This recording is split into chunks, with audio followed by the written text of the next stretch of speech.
This video was sponsored by Manta Sleep. Batman's list of gadgets and gear is endless. Some gadgets may be less useful than others, such as the iconic and very specific Bat Shark Repellent from Adam West's Batman. Arkham Batman is no different, with many gadgets for him to choose from, but sadly not all gadgets make it to the final game. In this video we will be exploring every cut gadget from every Batman Arkham game that I could find, and at the end I will even give you my top 5 favorite gadgets that were cut. If you enjoyed the Arkham series as much as I do, be sure to like, hype and subscribe. It means a lot to me and the channel. I would greatly appreciate it. If you're always on the go like me, then you'll definitely appreciate a good night's sleep. One of the ways I've seen a huge improvement in my sleep quality is definitely with the help of Manta Sleep, today's sponsor of the video. I got their Pro and Silk versions of their sleep masks, which they kindly sent to me to test out. The masks are really good quality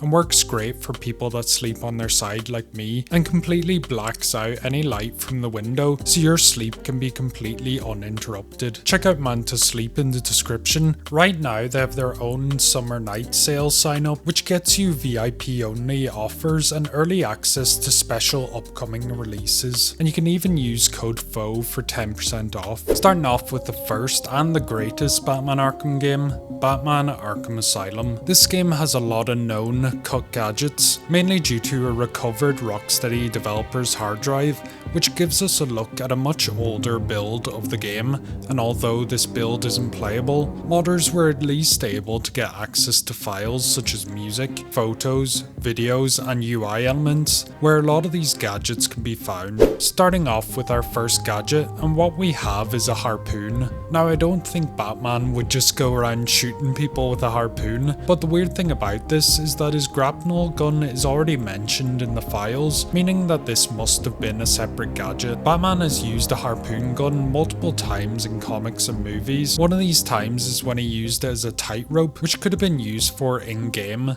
maybe similar to what we saw in Arkham Knight with the line launcher, where Batman could shoot his own line and walk across it. Now in the 2007 map of Arkham Asylum, there is a lot of water surrounding the island, and my theory is that maybe it's linked to the cut collectibles of Killer Croc's scales, that Batman could use the harpoon gun to grab out of reach collectibles, similar to how you can use the Batclaw to collect Riddler trophies in games after Arkham Asylum, but this is purely guesswork. The next device we have is the Decipher. And yes, I'm sure later it became the cryptographic sequencer, but it does look like it would have been operated differently to what we got in the final game. The end result was basically a frequency scanner that we could use the left and right joysticks to control until you match the frequency. What it looks like in the UI image though is that there was going to be letters involved, which reminds me of what Batman would go on to use later in Arkham City, but the main difference is that it looked more like a tablet, but there's nothing really that would confirm how exactly this would work. The third gadget is the Resonator. This is pretty vague to what this is. Maybe something similar to Batman's sonar from The Dark Knight, where Batman could see enemies through walls, but I spoke to Back to Life, one of the data miners of the game, and I was completely wrong. He explained that it was actually another name for the cryptographic sequencer, from what he remembers, to unlock the electric gates around the asylum that were at one point referred to as Resonator doors, and were going to be a separate gadget to the Decipher. Rocksteady, probably wanting to keep things simple, merged the two gadgets together in order to make it easier for players and reduce the gadget clutter, which makes complete sense in my opinion. Something really cool is the forensic scanner, which was planned to be a separate gadget to detective vision. What is pretty cool is that we actually have an audio recording from 2007, which is between Oracle and Batman, where Oracle talks Batman through the new forensic scanner gadget. Talk me through this forensic scanner. We developed a system that allows you to scan, analyze, and filter forensic evidence on the fly. Good. How does it work? When in a crime scene, you can use your scanner to scan and analyze specific evidence. Press the left trigger to enter scanning mode. What's very interesting is that Oracle talks about partial prints not being enough to complete the scan. Significant enough? Yes.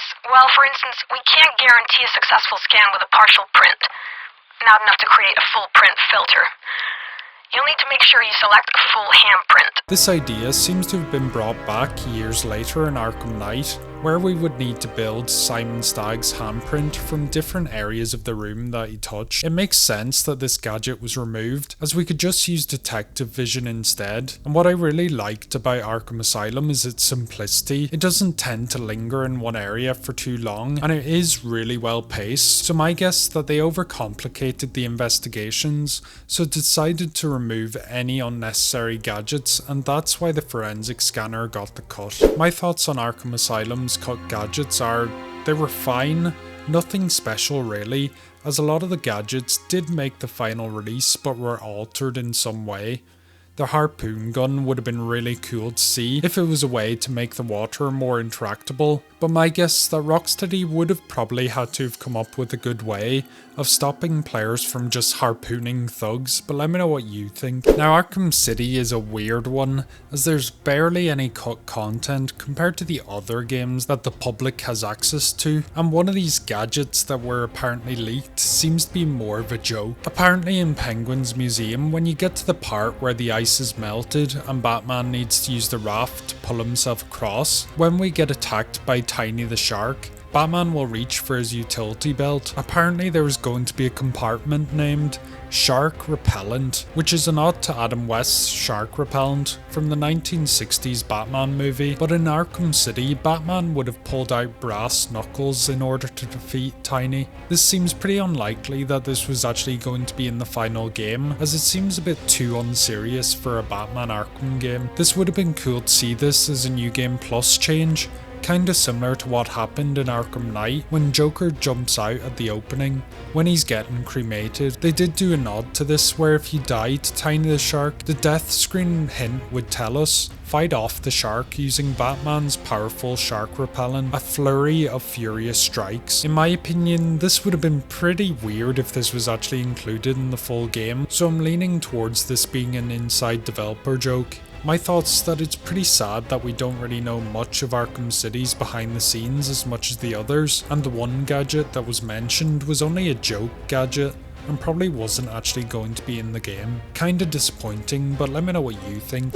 Arkham Origins has a bunch of cut content, and it always makes me wonder if Arkham Origins had a couple more years of development, would have been much different to what we got, as it seems like a huge amount of content was removed in order to release before Arkham Knight. There was weather effects, playable villains in single player, and even a train that appeared in the E3 showcase that never made it to the final game. Sticking with the gadgets though, and Arkham Origins has a couple of gadgets that players never got their hands on. Starting off with a small change is the prototype or an early build of the explosive gel, which was a bulkier version of what we got in the final game. This was just a visual change to show that Batman is still working on the kinks with his equipment, but it was removed in favour of the classic look. We can see in the pre-alpha build this original look, which I think is pretty cool, as it shows that Batman is still young and still trying to figure out how to optimize his gadgets. Something that may be a surprise to you is that the shock gloves that Batman obtains from the electrocutioner actually had a lot more to it than what we got in the final game.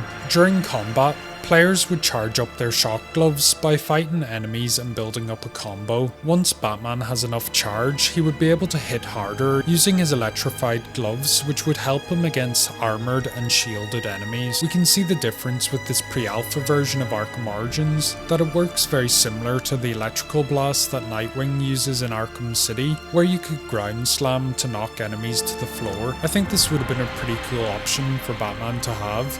Maybe when Batman charged up his shock gloves to a certain level, he'd be able to press square for the electric punches, or hit R2 to trigger an electrical slam, similar to what we see Kratos use in God of War 2018, but maybe WB Montreal saw it as unnecessary or maybe a bit overpowered. I think it would have been cool for the lore in my opinion, if it was the same tech that inspired Dick Grayson to develop his Nightwing sticks based off the electrocutioner's gloves, but maybe they were just experimenting with reusing older mechanics such as the shock gloves, playing very similar to the BAT mode, which was an exclusive feature to the Armoured Edition of Arkham City on the Wii U. I have mixed feelings on the shock gloves. I've never been a huge fan of using them, as I enjoy longer fights with the thugs, but maybe if it did have more attack variations, I would enjoy them more. My thoughts on the Arkham Origins cut gadgets overall is that the prototype look would have been really cool to implement on all of the gadgets, and would have shown what progress that Batman had made from Arkham Origins to Asylum. It would have been great to have had more variety with the electrocutioner's gloves,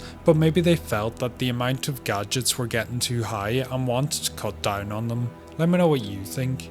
Arkham Knight is a game that I do enjoy, but I always felt that there was something missing. If you didn't know, there was a bunch of ideas that were scrapped from Arkham Knight: side missions, villains, and the main topic of the video, gadgets. Starting off with a gadget that seems to have missed the cut twice now, which is the resonator.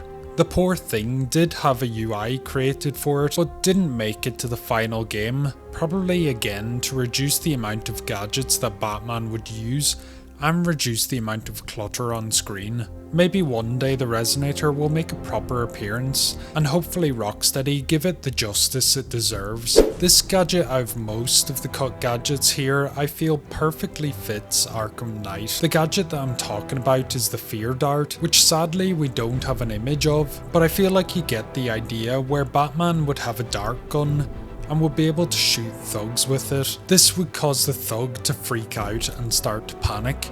Now, it doesn't explain to what extent this fear dart would affect the thug. Would it wear off over time? Would it knock out the thug at the end? And what real benefit to this would it really be, as a frightened thug can be less predictable than a calm one? The fear dart would have perfectly fit one of the main themes of the game, which is facing your fears. Sending a thug into a panic state with darts that probably had fear toxin inside of them is a pretty good idea. My thought is that maybe it was good in theory, but poor in practice, as if it was a one-shot knockout then it would have been overpowered, but if it only made them freak out for a short amount of time, then many people would think it was pointless. Maybe this was an underused gadget in the playtests, and Rocksteady most likely didn't think it was good enough for the full game, but let me know what you think. This is a feature that I thought was really cool, but makes sense that it was cut. During the game, Batman was apparently going to use a gas mask, most likely against the fear toxin to protect himself from inhaling the chemicals. I think this would have looked really cool, but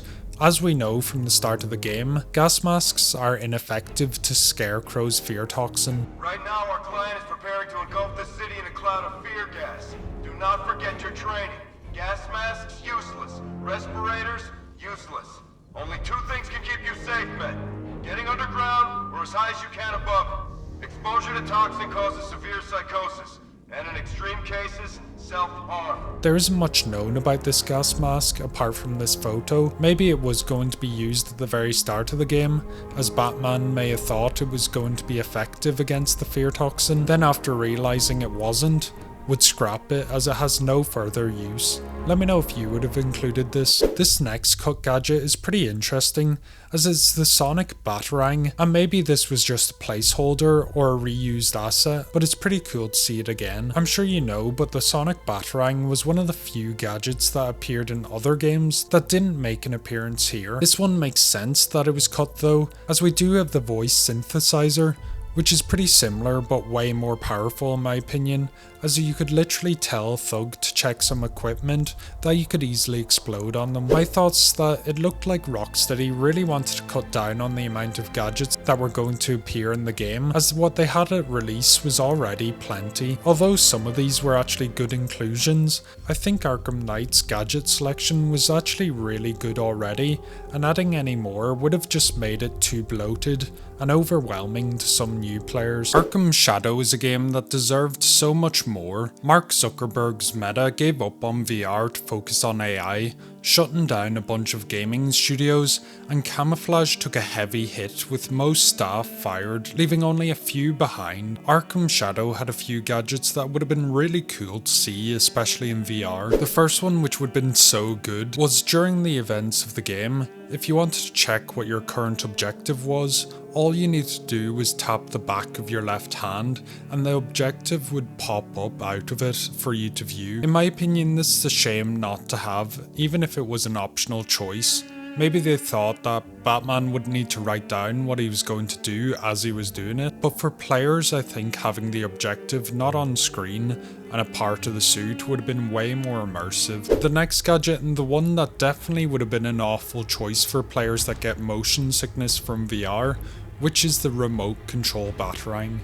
We can see a small clip of this in game, and as you expect, if you throw the Batarang, the camera follows, allowing you to control the Batarang using the joysticks, but this would have been pretty difficult to pull off in my opinion. I'm actually glad that they removed this, as it kinda pulled people out of the experience of being Batman from the first person perspective that Camouflage worked so hard on to make people immersed, so I'm actually happy that this never made it to the final release. Another classic gadget that was meant to be in Arkham Shadow was the explosive gel gadget, which was in the early stages of the game's development, and the gadget can be found in the game files. The explosive gel would have allowed players to draw whatever the player wanted, which of course most likely would not have been used appropriately as said by the developers. From Amy Ryber on X, why can't we draw any shape we want with explosive gel, Ryan Payton? Well, okay, let's be honest. Why do you think, right? Like, just imagine on the internet what people are going to be drawing. Well, what you can draw. If you could draw anything you want in the game. Yeah, what's going to happen? But that was a consideration.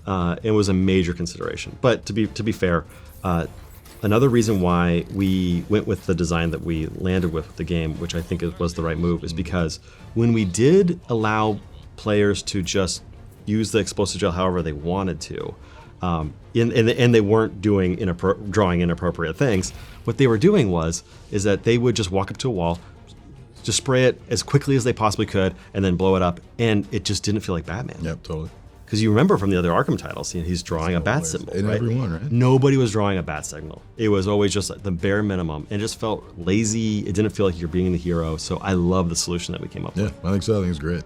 The gel launcher that replaced the explosive gel actually does make sense lore-wise, as it was a gadget used by Armature Studios for their 2.5D Batman game, Arkham Origins Blackgate. Although it would have been cool to see this gadget from a first-person perspective, I think having to spray your own explosive gel would have been much slower, and the gel launcher is actually pretty satisfying to use in VR. So it is a great alternative. Another gadget that would have been really nice to see in Arkham Shadow was the line launcher, which we all saw all the way back in Arkham Asylum. They did show this off in Batman Arkham Video's interview on the cut content for Batman Arkham Shadow, and it looks amazing in my opinion. The line launcher would have been built into the suit and would have popped out whenever Batman uses it. The team even agreed that the gadget felt really good to use in game.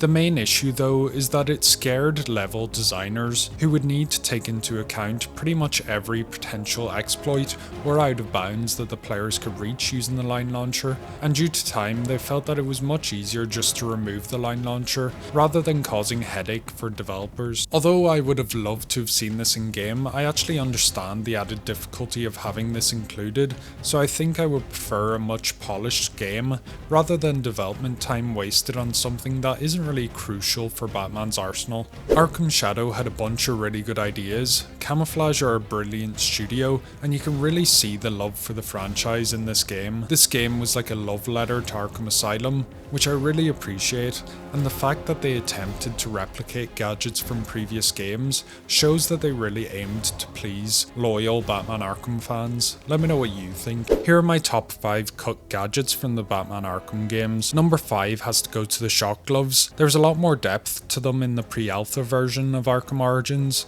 and I think that WB Montreal were on something quite good if they would have stuck with it longer. Number 4 has to go to the harpoon gun in Arkham Asylum. It would have been really cool to see what Rocksteady were planning to do with this, and maybe this would have meant more collectibles, which Rocksteady were really lacking in their first entry. Number 3 has to go to Arkham Origins explosive gel design, and although it wasn't a change to how explosive gel functions, I think story-wise it would have added a lot more depth to show how Batman still is in his early stages before we get to see him as a more experienced hero he is in Asylum. Number 2 has to be the fear dart in Arkham Knight. I would have loved to have known how this would have affected thugs. if it was going to be overpowered or well balanced, so even to see a rough idea of how it would have functioned would have been really interesting. And number one, although this would have been a headache for developers, is the line launcher for Arkham Shadow. I'm not sure how well it would have worked in a linear game, but if Camouflage were able to patch out any bugs with it, I would have loved to have been able to use the line launcher in first person. That was every gadget from the Batman Arkham games that never made it to the final cut. I would have loved to have had the option to use some of these gadgets, maybe in a New Game Plus mode, which would have added a bit more variety, but I guess the developers have their reasons of not including them. Be sure to like, hype the video, and subscribe to the channel as it would mean a lot to me. That's all for now. My name is Fo, and Slán.